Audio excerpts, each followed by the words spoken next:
Hi hello welcome to my channel. ನೋಡಿ, ನಾನಿವತ್ತು ನುಗ್ಗೆ ಸೊಪ್ಪಿನ ಸಾಂಬಾರು ಜೊತೆಗೆ ಮುದ್ದೆ. ನಾನು ಇದೇ ಫಸ್ಟ್ ಟೈಮ್ ಮುದ್ದೆ ಮಾಡಿರೋದು. ನಮ್ಮ ಮನೇಲಿ ನಮ್ಮ ತಂಗಿ ನಮ್ಮ ಅತ್ತೆನೇ ಯಾವಾಗಲೂ ಮುದ್ದೆ ಮಾಡ್ತಾಯಿದ್ರು. ನಾನು ಹಾಗೆ ಹಿಂದ್ಗಡೆ ಹೂ ಕೊಯ್ಯೋಕ್ಕೆ ಹೋದಾಗ ತುಂಬ ಎಳೆಯದಿತ್ತು ನುಗ್ಗೆ ಸೊಪ್ಪು. ನೋಡಿ ಸಾಂಬಾರು ಮಾಡೋಣ ನುಗ್ಗೆ ಸೊಪ್ಪಿಂದು ಅಂತ ತಂದೆ. ಹಾಗೆ ನುಗ್ಗೆ ಸೊಪ್ಪಿನ ಸಾಂಬಾರಿಗೆ ಮುದ್ದೆ ಚೆನ್ನಾಗಾಗುತ್ತೆ ಅಂತ ಎಲ್ಲ ಹೇಳ್ತಾಯಿದ್ರು. ಅದಕ್ಕಾಗಿ ನಾನು ಹಾಗೆ ಮುದ್ದೆನೂ ಸ್ವಲ್ಪ ಮಾಡೋಣ ಅಂತ ಮಾಡಿದೆ. ನೋಡಿ, ನಮ್ಮ ಅತ್ತೆ ಎಲ್ಲ ನುಗ್ಗೆ ಸೊಪ್ಪನ್ನು ಈ ಥರ ಸೋಸಿ ಇಡ್ತಾ ಇದ್ದಾರೆ. ಎಳೆದನ್ನೆಲ್ಲ ತೆಗೆದು ಬಲ್ತಿದ್ದೆಲ್ಲ ಬೇಡ ಅಂತ, ಹೇಗೂ ಸೊಪ್ಪು ತುಂಬ ಜಾಸ್ತಿ ಇರೋದ್ರಿಂದ ತುಂಬ ಎಳೆದಿರೋದನ್ನು ಹಾಕೋಣ ಅಂತ ಎಳೆದೆಲ್ಲ ಆರಿಸಿ ಹಾಕ್ತಾಯಿದ್ದಾರೆ. ನೋಡಿ ನುಗ್ಗೆ ಸೊಪ್ಪು ಎಷ್ಟು ಎಳೆದು ಎಷ್ಟು ಚೆನ್ನಾಗಿದೆ ಅಂತ ನಾನೇ ಕೊಯ್ಕೊಂಡು ಬಂದೆ. ಹಿಂದ್ಗಡೆ ಒಂದು ಸಣ್ಣ ಮರ ಇದೆ ನಮ್ಮ ಮನೆ ಹಿತ್ತಲಲ್ಲಿ. ನೋಡಿ ಎಷ್ಟು ಚೆನ್ನಾಗಿದೆ ಎಳೆಯದಾಗಿದೆ ಅಂತ. ನೋಡಿ ಅದನ್ನು ಚೆನ್ನಾಗಿ ಈ ಥರ ಸೋಸಿ ತೆಗೆದಿಟ್ಕೊಂಡ್ಮೇಲೆ ಈ ಥರ ಚೆನ್ನಾಗಿ ತೊಳೆದು ನೀರಲ್ಲಿ, ಯಾಕಂದರೆ ಗಿಡದ ಮೇಲೆ ಹಕ್ಕಿ ಪಕ್ಷಿಗಳೆಲ್ಲ ಕೂತಿರುತ್ತೆ, ಸಣ್ಣ ಮೊಟ್ಟೆಗಳು ಎಲ್ಲ ಸೊಪ್ಪಲ್ಲಿ ಇರೋದು ಚಾನ್ಸ್ ಇರೋದ್ರಿಂದ ಅದನ್ನು ಆದಷ್ಟು ಒಂದು 2-3 ಸತಿ ನೀರಲ್ಲಿ ತೊಳೆಯೋದು ಚೆನ್ನಾಗಿ. ನೋಡಿ ಸೊಪ್ಪನ್ನು ಈ ಥರ ಚೆನ್ನಾಗಿ ಒಂದು 2-3 ಸರಿ ಚೆನ್ನಾಗಿ ತೊಳ್ಕೊಂಡು ಕುಕ್ಕರಿಗೆ ಹಾಕ್ತಾಯಿದ್ದೀನಿ. ಸೊಪ್ಪು ತುಂಬಾ ಎಳೆದಿದೆ, ಕೈಯಲ್ಲಿ ಹೀಗೆ ತೊಳೆದ್ರೆ ಸಾಕು ಹಾಗೆ ನೀರಲ್ಲಿ ಮೆಲ್ಟ್ ಆಗ್ತಾಯಿದೆ. ತುಂಬ ಎಳೆಯದಿತ್ತು, ಚೆನ್ನಾಗಿತ್ತು ಸೊಪ್ಪು. ನೋಡಿ ಕುಕ್ಕರಿಗೆಲ್ಲ ಸೊಪ್ಪನ್ನು ಹಾಕ್ಕೊಂಡು ಕ್ಲೀನಾಗಿ ತೊಳ್ಕೊಬೇಕು ಸೊಪ್ಪು.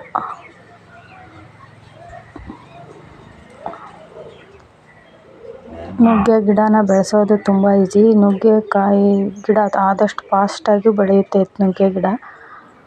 ನೋಡಿ ನುಗ್ಗೆ ಸೊಪ್ಪಿಗೆ ಟೊಮಾಟೊ ಹಣ್ಣು, ಈರುಳ್ಳಿ ಎಲ್ಲ 2 ಟೊಮಾಟೊ ಹಣ್ಣು 2 ಈರುಳ್ಳಿ ಅಷ್ಟು ಹೆಚ್ಕೊಂಡಿದ್ದೀನಿ ನಾನು. ಒಂದು 4-5 ಹಿಡಿ ಆಗೋಷ್ಟು ಸೊಪ್ಪು ಸಿಕ್ಕಿತ್ತು.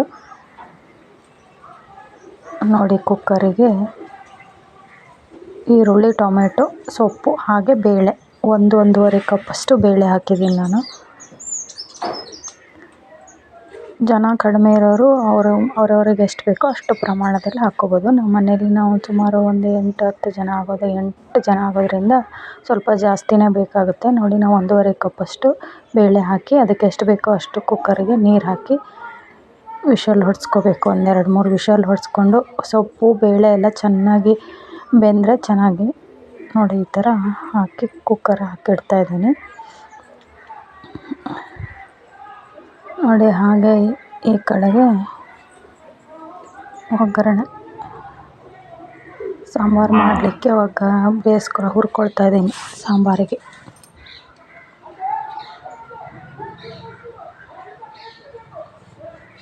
ಬೆಳ್ಳುಳ್ಳಿ,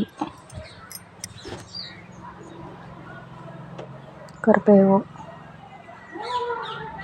ನಾರ್ಮಲಾಗಿ ಸಾಂಬಾರಿಗೆಲ್ಲ ಹೇಗೆ ಹುರಿತೇವೋ ಹಾಗೆ ಬೆಳ್ಳುಳ್ಳಿ, ಕರಿಬೇವು, ಈರುಳ್ಳಿ ಎಲ್ಲದನ್ನು ಚೆನ್ನಾಗಿ ಗೋಲ್ಡನ್ ಕಲರ್ ಬರೋವರೆಗೂ ಈರುಳ್ಳಿನ ಚೆನ್ನಾಗಿ ಫ್ರೈ ಮಾಡ್ಕೊತಿದ್ದೀನಿ. ಹಾಗೆ ನಾನು ಹೆಚ್ಚಾಗಿ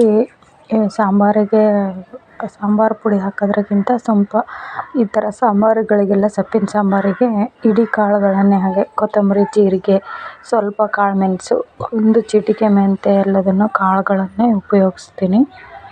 ನೋಡಿ ಈ ಥರ ಈರುಳ್ಳಿ ಚೆನ್ನಾಗಿ ಬ್ರೌನ್ ಕಲರ್ ಬರೋವರೆಗೂ ಚೆನ್ನಾಗಿ ಹುರ್ಕೋಬೇಕು ಈರುಳ್ಳಿನ.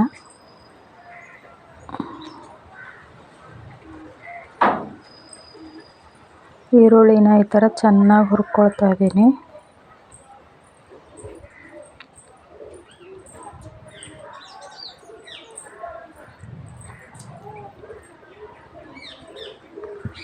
ನೋಡಿ ಈರುಳ್ಳಿ ಚೆನ್ನಾಗಿ ಬಾಡ್ತಾ ಇದೆ, ಕೆಂಪು ಕಲರ್ ಬರ್ತಾ ಇದೆ. ಈರುಳ್ಳಿ ಈ ಥರ ಚೆನ್ನಾಗಿ ಕಲರ್ ಬಂದ ತಕ್ಷಣ ಸ್ವಲ್ಪ ಮೆಂತ್ಯ, ಜೀರಿಗೆ ಹಾಗೆ ಕಾಳುಮೆಣಸು ಎಲ್ಲವನ್ನು ಯೂಸ್ ಮಾಡ್ತಾಯಿದ್ದೀನಿ. ಹಾಗೆ ಫ್ರೆಶ್ಶಾಗಿ ಈ ಥರ ಮೆಂತ್ಯ, ಕಾಳುಮೆಣಸು ಪುಡಿ ಮಾಡಿಟ್ಕೊಂಡು ಪುಡಿಗಿಂತ ಈ ಥರ ಆಗಲೇ ಫ್ರೆಶ್ಶಾಗಿ ಹಾಕೋದ್ರಿಂದ ಸಾಂಬಾರು ತುಂಬ ಚೆನ್ನಾಗಿ ಟೇಸ್ಟ್ ಬರುತ್ತೆ. ನಾನು ಯಾವಾಗಲೂ ಸ್ವಲ್ಪ ಸಾಂಬಾರಿಗೆ ಮೆಂತ್ಯ, ಕಾಳುಮೆಣಸು ಹಾಗೆ ಸ್ವಲ್ಪ ಚಕ್ಕೆ, ಸ್ವಲ್ಪ ಚಕ್ರ ಮೊಗ್ಗು, ಒಂದು ಅರ್ಧದಷ್ಟು ಚಕ್ರ ಮೊಗ್ಗು ಎಲ್ಲ ಹಾಕಿದ್ದೀನಿ.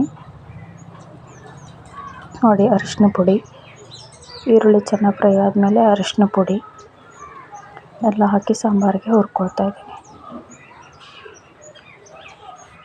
ಹಾಗೆ ಕುಕ್ಕರ್ ಕೂಗೋದ್ರೊಳಗೆ ಹಾಗೆ ಸ್ವಲ್ಪ ಸಾಂಬಾರು ಪುಡಿ ನಾವು ಮಾಡಿಟ್ಕೊಂಡಿರೋಂಥ ಸ್ವಲ್ಪ ಸಾಂಬಾರು ಪುಡಿ ಹಾಗೆ ಸ್ವಲ್ಪ ಖಾರದ ಪುಡಿ ಎಲ್ಲ ಹಾಕಿ ಚೆನ್ನಾಗಿ ರೆಡಿ ಮಾಡ್ಕೊಳ್ತಾ ಇದ್ದೀನಿ. ಈ ಥರ ಚೆನ್ನಾಗಿ ಈರುಳ್ಳಿ ಚೆನ್ನಾಗಿ ಬೆಂದಮೇಲೆ ಹುರ್ಕೊಂಡ್ರೆ ಸಾಂಬಾರು ಟೇಸ್ಟ್ ತುಂಬ ಚೆನ್ನಾಗಿರುತ್ತೆ.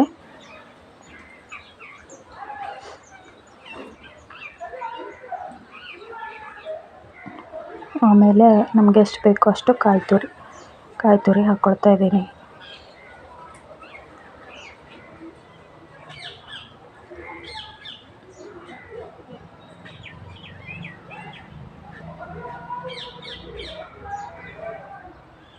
ನಮ್ಗೆ ಹಾಗೆ ಸ್ವಲ್ಪ ರುಚಿಗೆ ತಕ್ಕಷ್ಟು ಹುಣಸೆಹಣ್ಣು. ನಮ್ಮ ಕಡೆ ಹಳ್ಳಿ ಕಡೆ ತುಂಬ ಪವರ್ ಕಟ್ ಇರೋದ್ರಿಂದ ಬೆಳಗ್ಗೆ ಟೈಮು ಕರೆಂಟ್ ಇರೋದಿಲ್ಲ, ಹಾಗಾಗಿ ನಾವು ಕಲ್ಲಲ್ಲೇ ರುಬ್ಕೋತೀವಿ. ಸ್ವಲ್ಪ ದಿನ ಬೆಳಗ್ಗೆ ಇರುತ್ತೆ, ಸ್ವಲ್ಪ ದಿನ ಸಾಯಂಕಾಲ ಇರುತ್ತೆ, ಹೀಗೆ ಹಾಗಾಗಿ ನಾವು ಹೆಚ್ಚಾಗಿ ಕಲ್ಲಲ್ಲೇ ರುಬ್ಬೋದು. ನೋಡಿ ಕುಕ್ಕರಲ್ಲಿ ಬೇಳೆ ಬೆಂದಿದೆ ಅಂತ ನೋಡ್ತಾ ಇದ್ದೀನಿ. ಕುಕ್ಕರು ಈಗ ವಿಷಲ್ ಆರಿದ್ಮೇಲೆ ತೆಗೆದು ನೋಡ್ತಾ ಇದ್ದೀನಿ. ಯಾಕೋ ಸ್ವಲ್ಪ ಬೇಳೆ ಅಷ್ಟು ಚೆನ್ನಾಗಿ ಬೆಂದಿರಲಿಲ್ಲ, ಹಾಗಾಗಿ ಮತ್ತೆ ರಿಪೀಟ್ ಇನ್ನೊಂದೆರಡು ವಿಷಲ್ ಹೊಡ್ಸ್ಕೊಂಡು ತಗೊಂಡೆ ನಾನು. ಒಂದೊಂದು ಸಾರಿ ಹೀಗಾಗುತ್ತೆ, ಬೇಳೆ ಯಾಕೋ ಬೇಯೋದೇ ಇಲ್ಲ. 4 ವಿಷಲ್ ಹೊಡೆಸಿದ್ರು ಯಾಕೋ ಬೇಳೆ ಬೆಂದಿರಲಿಲ್ಲ. ಹಾಗೆ ಮತ್ತೆ ರಿಪೀಟಾಗಿ ಈಗ ಮತ್ತೆ 2 ವಿಷಲ್ ಹೊಡ್ಸ್ಕೊಂಡ್ಮೇಲೆ ಚೆನ್ನಾಗಿ ಬೇಯಿತು ನೋಡಿ. ಹಾಗೆ ಈ ಕಡೆ ಮಸಾಲೆ ಎಲ್ಲ ಮಾಡಿಟ್ಕೊಂಡು ಒಗ್ಗರಣೆಗೂ ರೆಡಿ ಮಾಡಿ ಇಟ್ಕೊಂಡಿದ್ದೀನಿ. ಮಸಾಲೆ ಎಲ್ಲ ರುಬ್ಕೊಂಡು ರೆಡಿ ಮಾಡಿ ಹಾಗೆ ಕಲ್ಲಲ್ಲೇ ರುಬ್ಬಿರೋದ್ರಿಂದ ನೋಡಿ. ಹಾಗೆ ಈ ಕಡೆ ಕೆಂಪಕ್ಕಿ ಅನ್ನ, ಗಂಜಿಗಾಗಿ ನಾನು ಕೆಂಪಕ್ಕಿ ಅನ್ನ ಮಾಡ್ಕೊಂಡಿದ್ದೆ. ಹಾಗೆ ಗಂಜಿ ತುಂಬ ಜಾಸ್ತಿ ಬಂದಿರೋದ್ರಿಂದ ಆ ಕೆಂಪಕ್ಕಿ ಅನ್ನದ ಗಂಜಿಗೆ ಸ್ವಲ್ಪ ನೀರು ಹಾಕಿ ಅದರಲ್ಲೇ ಮುದ್ದೆ ಮಾಡೋಣ. ಗಂಜಿಲಿ ತುಂಬ ವಿಟಮಿನ್ ಇರುತ್ತೆ, ತುಂಬ ವೇಸ್ಟ್ ಮಾಡೋದು ಬೇಡ ಅಂದು ಅದೇ ಗಂಜಿಗೆ ಸ್ವಲ್ಪ ನೀರು ಹಾಕಿ ಅದರಲ್ಲೇ ಮುದ್ದೆ ಮಾಡೋಣ ಅಂತ ಇಟ್ಟಿದ್ದೀನಿ. ಇದು ಕೆಂಪಕ್ಕಿ ಗಂಜಿ ನೋಡಿ. ಸ್ವಲ್ಪ ಕೆಂಪಕ್ಕಿನೂ ಸಹ ನನಗೆ ಊಟ ಮಾಡಲಿಕ್ಕೆ ಅಂತ ಸ್ವಲ್ಪ ಅನ್ನನೂ ತೆಗೆದಿಟ್ಕೊಂಡಿದ್ದೀನಿ.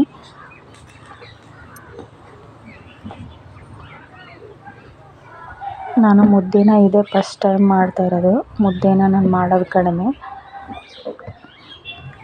ಅದೇ ಗಂಜಿಲೇ ಸ್ವಲ್ಪ ಕೆಂಪಕ್ಕಿ ಅನ್ನನೂ ಉಳಿದಿತ್ತು. ನನಗೆ ಎಷ್ಟು ಬೇಕೋ ಅಷ್ಟು ಅಕ್ಕಿ ಅನ್ನ ತೆಗೆದಿಟ್ಕೊಂಡು ಅದೇ ಗಂಜಿಲೇ ಮಾಡ್ತಾಯಿದ್ದೀನಿ. ಟೇಸ್ಟ್ ಚೆನ್ನಾಗಿರ್ಬೋದು ಅಂತ, ಗಂಜಿ ವೇಸ್ಟ್ ಮಾಡೋದು ಬೇಡ ಅಂತ ನೋಡಿ. ಮುದ್ದೆಗೆ ಹಿಟ್ಟು ಹಾಕಿ ಆ ಕಡೆ ಬೇಯಲಿಕ್ಕಿಟ್ಟೆ. ಈ ಕಡೆ ಬೇಳೆ ಬೆಂದಿದೆ, ಹಾಗಾಗಿ ಬೇಳೆ ಸಾಂಬಾರೆಲ್ಲ ಮಸಾಲೆ ಹಾಕಿ ಒಗ್ಗರಣೆ ಹಾಕಿ ಸಾರನ್ನ ರೆಡಿ ಮಾಡಿ ಇಟ್ಕೊಳ್ತಾ ಇದ್ದೀನಿ. ಆ ಕಡೆ ಅಷ್ಟೊತ್ತಿಗೆ ಮುದ್ದೆ ಹಿಟ್ಟು ಬೆಂದಿರುತ್ತೆ ನೋಡಿ. ರುಬ್ಕೊಂಡು ಬಂದಿರೋಂಥ ಮಸಾಲೆನ ಹಾಕಿ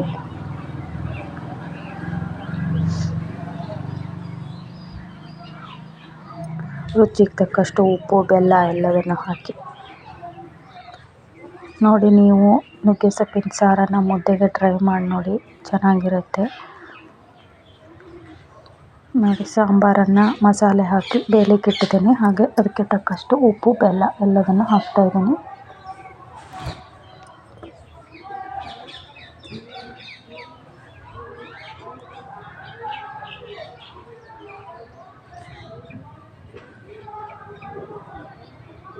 ನೋಡಿ ಈ ಕಡೆ ಮುದ್ದೆಗೆ ಹಿಟ್ಟು ಹಾಕಿದ್ಮೇಲೆ ಅದು ಚೆನ್ನಾಗಿ ಬೇಯಿಸ್ಕೊಳ್ತಾ ಇದ್ದೀನಿ. ತಿರುವಿಟ್ಟಿದ್ದೆ, ಹಾಗೆ ಒಂದು ಸ್ವಲ್ಪ ಹೊತ್ತು ಬೆಂದರೆ ಹಿಟ್ಟು ಚೆನ್ನಾಗಿ ಬೇಯುತ್ತೆ ಅಂತ ಒಲೆ ಮೇಲೆ ಸ್ಲೋ ಫ್ಲೇಮಲ್ಲಿ ಇಟ್ಟಿದ್ದೀನಿ. ಹಾಗೆ ಈ ಕಡೆ ಸಾಂಬಾರಿಗೆ ಒಗ್ಗರಣೆ ರೆಡಿ ಮಾಡ್ಕೊಳ್ತಾ ಇದ್ದೀನಿ.